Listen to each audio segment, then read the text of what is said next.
The first snow of the season arrived quietly, drifting down like a held breath finally released.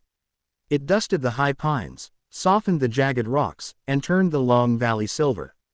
From the ridge above the river, Jackie stood with her binoculars pressed to her eyes, scanning the familiar sky.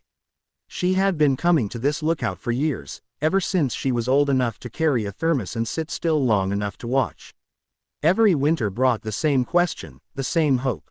Would they return? A sharp cry answered her before she saw them.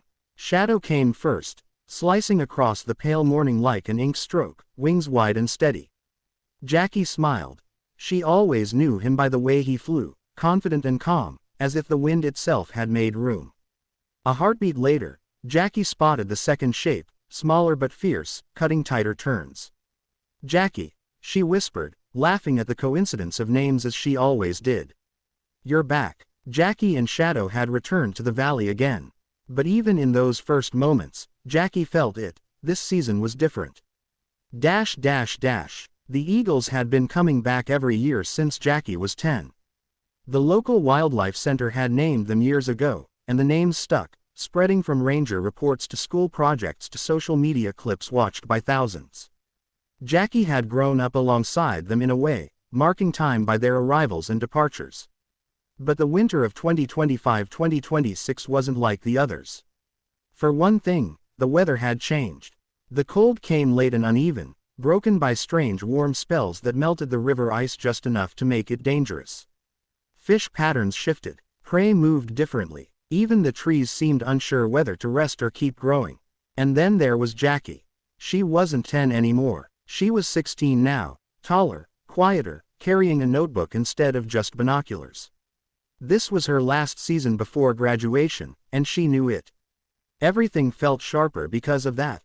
The sky bluer, the wind colder, the stakes higher.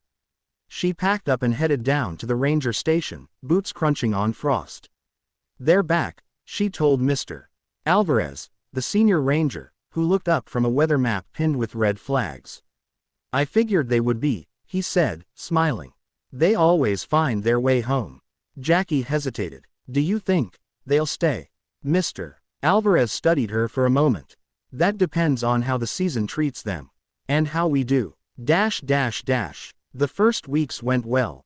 Jackie and Shadow rebuilt their nest in the tall cottonwood near the bend of the river. Jackie watched them trade branches, Shadow bringing thick sticks while Jackie carefully fitted them into place.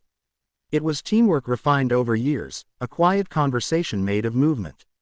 Jackie sketched them every afternoon after school. She noted the times Shadow hunted, the routes Jackie flew, the way they took turns guarding the nest.